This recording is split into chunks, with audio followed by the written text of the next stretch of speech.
Can you hear me? Yes. Well, contrary to Noah, I would say that we are the ones doing the real brainwashing because we are trying to get all the garbage and filth from your brain. And this is very much in that theme. So I assume all of us here see various ways in which the left is completely delusional. And I don't intend to waste our time by rehashing it. But I want to address the principles that the mainstream right, which today consists of libertarians, shares with the left, thus inevitably helping their side. I've touched on some of these in the introductory speech, and other guys did in their speeches, but it deserves to be driven home. Equality is perhaps the most obvious one. In the Declaration of Independence, Jefferson states that all men are created equal, which is a rather unfortunate wording for what was meant as nothing more than a contradiction of divine right of kings. Founding fathers restricted the right to vote to property-owning men and nationalization to white men of good character rather than to everyone, which shows to what extent they really believed the equality of men. Clearly, on none but the most trivial metrics like number of limbs will any two individuals be equal. And since groups are composed of individuals, it also follows no two groups will be equal. And rare, honest social scientists out there have been forced to admit that stereotypes keep turning out to be a very accurate measure. Most people outside of the left accept this and why there will be no equality of outcome between individuals or groups, but then demand equality of opportunity.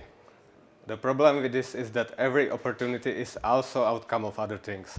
And to demand equalizing of opportunities is to demand opportunities be taken from people who have more of them to give them to people who will likely waste them or else use resources that could have been better spent elsewhere to produce those opportunities.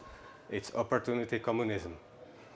Related to this, mainstream right either tends to oppose discrimination or, when they're at least consistently libertarian, claim that bigots are punishing themselves by not hiring people based on characteristics like sex and race.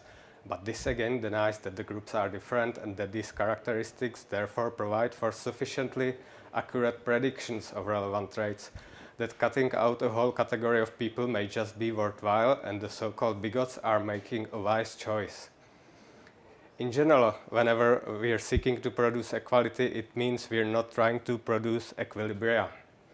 As Luke says, equality reduces each to their weaknesses, compatibility elevates each to their strengths. Nowhere is this more apparent than with the two sexes that add by far the most value to the relationship and to society by doing what the other sex cannot do. Pursuit of happiness is another unfortunate Jefferson selection of words, showing influence of French philosophy. Happiness, like all other emotions, is a measurement of changes in state of our interests, always indicating some sort of perceived gain or loss. Ideally, happiness should measure some sort of progress towards long-term goals, which in turn should be in alignment with preservation and prosperity of the family, community, and society. But as Goodhart's law states, when a measure becomes a target, it ceases to be a good measure. Our chemical receptors are easy to fool, and seeking happiness for its own sake justifies drug abuse, sexual degeneracy, hedonism of every sort, irresponsibility, evasion of all self-control, and rejection of any training. Individualism. It's contracted with left's collectivism. It seems absurd on its face to suggest as a real alternative seeing us individuals cannot stand against a united collective. In fact, that's the entire reason for evolution of cooperation. Groups always win. However, both individualism and collectivism are very ambiguous and refer to various concepts that are conflated into one. Collectivism can admittedly often involve parasitic tendencies like demands for support of free-riding group members. The mainstream right is correct in opposing this, but their notion of individualism consists of individual self-determination, which is fraught with all the issues we've pointed out regarding pursuit of happiness and ultimately amounts to irresponsibility for all things common, best epitomized by the boomer generation. I'm sure if we have any boomers here, you guys are exceptions. Yet it still requires collective insurance. It also offers nothing to vast majority of people that is collectivistic by nature, leaving these people up for grabs for the left, while still letting them use individualism to justify their terrible life choices. If you tell people they can be anything, most will pick the cheapest option available to them. Furthermore, the demand that individuals shouldn't be treated as a member of their group despite the accurate stereotypes amounts to treating them as a much more inaccurate stereotype of the entire humanity, which leads to race to the bottom because in the end, if we are not allowed to assume which people can be trusted or which of them can perform based on their group membership, we are forced to assume none of them can, or construct expensive roundabout ways of figuring it out, such as the education system. Of course, we know that this is not what the left wants. What they want is everybody to be treated as white people without having to demonstrate white standards of behavior. Likewise, any group behavior, whether emergent or coordinated, is something we are supposed to ignore because it's just a coincidence that individuals doing it share some characteristics. Consent-based morality. On the surface, there's nothing wrong with limiting our interactions with an expectation of consent, the voluntary aspect of reciprocity. But there are several problems in how it's applied. First, that's often where the expectations end, which, as is the consistent theme here, allows for all sorts of hedonistic, disgusting, and otherwise harmful behavior. Second problem is how it's enforced. If you're from a more protected class of people, then in various scenarios you get to withdraw consent retrospectively and blame the other party for their actions. This is most obvious with rape accusations from women that previously agreed to sex. Third problem is that it's used in tandem with individualism to justify being very selective about which expectations of consent are legitimate. When a community doesn't consent to a drag queen story hour in their town, that doesn't matter because they don't have to attend. When a neighborhood doesn't consent to some type of people moving in, that doesn't matter because they're not literally moving into people's houses. When a father doesn't consent to some guy sleeping with his daughter because he can see he's just trying to use her, that doesn't matter, it's not him sleeping with the guy. And where this always ends up, it doesn't matter that a parent didn't consent to having his child's genitals mutilated, the child itself consented to the groomer. Unity is something centrists demand back, longing for the past era, missing that criteria for it are long gone, and restoring them would take doing things currently considered unacceptable. Specifically, unity requires sufficient cultural, religious, linguistic, and ethnic homogeneity, and at this point, all these are gone. Getting rid of all the people who shouldn't be here aside, our only option is separation and ensuring different groups cannot impose on each other. Democracy is yet another sacred cow. Abuse of the term by the regime should be obvious as it appears. According to it, there's no greater threat to democracy than doing what people want, and democracy must thus be fortified by any means necessary. Alas, premises of democracy are flawed even when working as promised, something that has been recognized since the ancients, and it only gets worse within context of universal franchise and representative democracy. If we don't have unity and shared interests, we are no longer voting on priorities of and investments into shared goals, but on competing interests, making voting a proxy for warfare. If the outcome doesn't correspond to likely outcome of actual warfare, the group that could win by warfare but keeps losing elections is incentivized to switch to the former. The notion that majority of people is the best judge of anything just because they're a majority, that they would vote for long-term interests of their country rather than looting from more productive classes of people, has failed almost every time it has been tried, and only ever worked reasonably well when franchise was limited to responsible, productive men of shared heritage who shared long-term interests. Unfortunately, the impulse to expand the franchise for all the wrong reasons is ever present. As for representatives, like everyone else, they represent their own interests first and foremost, and they have every incentive to represent special interests, including foreign nations who either pay the most or have the most effective blackmail, if this isn't outweighed by very harsh punishment for betraying their constituents. Short-term limits, which many claim are somehow supposed to fix some of the problems, only add to them by giving representatives higher time preference, ensuring their incentive is to blame their predecessor for every problem, looting as much as they can in their time in office, and letting their successor deal with whatever's left after them. There's no reason to still have representatives in the information age whatsoever. What about freedom? I would be opposed freedom. But freedom from what? There is no generalizable freedom. It must be from something. And when two people with a different ethnic, cultural, and ideological background talk about general notion of freedom, chances are high they're not imagining the same freedom at all. An obvious example is free speech. Today it's understood as freedom from accountability for what we say, with a few exceptions, allowing all sorts of lies and filth, even as the so-called private companies suppress and block truth while claiming to be a public square. However, this interpretation of First Amendment is an invention of last century, abused by subversives. Founding fathers intended speech from compulsion and prior restraint, not from accountability. This is just one example how notion of freedom is open for use of justification of freedom from all responsibility and accountability, and from every conceivable limit, including those inherent to nature. Thus, a doctrine of permanent liberation has emerged, and it is really nothing but disguised Trotskyism. Rights.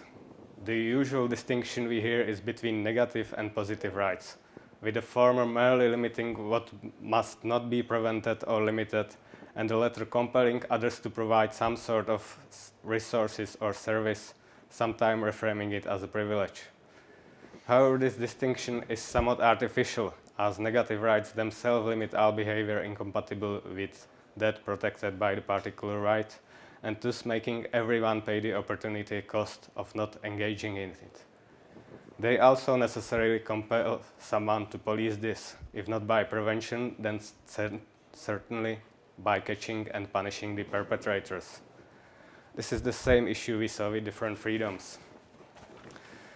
I'm by no means saying this is bad, merely trying to reframe the notion of rights as a trait. Right to live means giving up freedom to kill. Right to property means giving up freedom to steal, and so on. Those are the costs most of us will gladly pay. But then we get rights not to be criticized and offended, which then limits our right to tell the truth.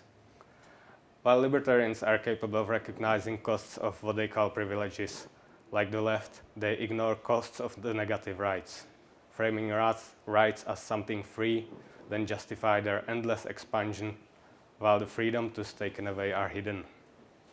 The most obvious instance of this is the civil rights law and its European alternatives that ban discrimination in job hiring and accommodation of basis of various traits that accurately predict ability and behavior.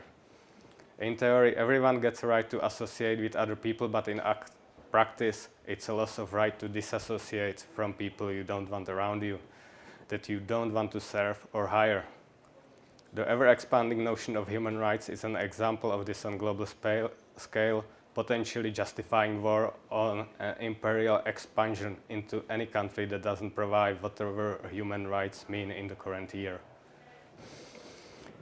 What all these notions have in common is that they simultaneously appeal to both the independent productive middle and working classes and to the clients of the regime composed of dependents, degenerates, foreigners, and undesirables of every sort, thus enabling the regime to justify providing to its loyal coalition of clients by stealing from the productive people in a typical high and low versus middle strategy described by Bertrand de Jouvenel on grounds that those productive people find very hard to argue with. I'm certainly not trying to imply we should respond to the left by instead trying to get rid of every right and freedom, merely that these are unacceptable as ends in themselves. And when we invoke them, we need to be very careful and very specific, state the purpose and limits beyond which they don't apply. We do want equal application of natural law, but we want unequal policies that elevate everyone's strengths. We do want people to be able to pursue happiness within limits of not imposing on their long-term future and interests of others.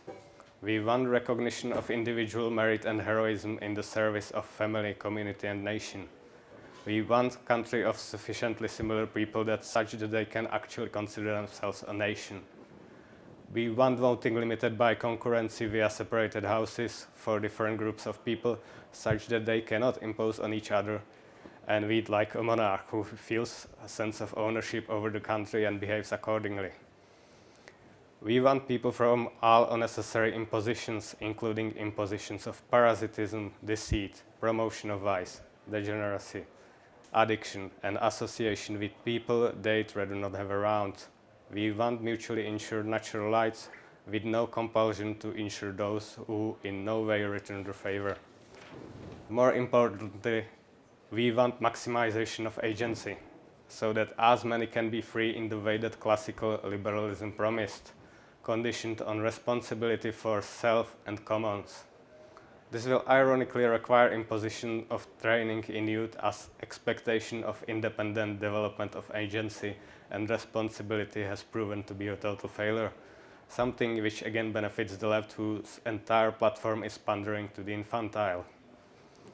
Further, people that aren't responsible for the commons cannot have any political power, and people that demonstrate inability to be responsible even for themselves need to be placed under authority of someone capable of responsibility for them, instead of giving more power to the state that will inevitably be used to undermine agency of everyone else as well.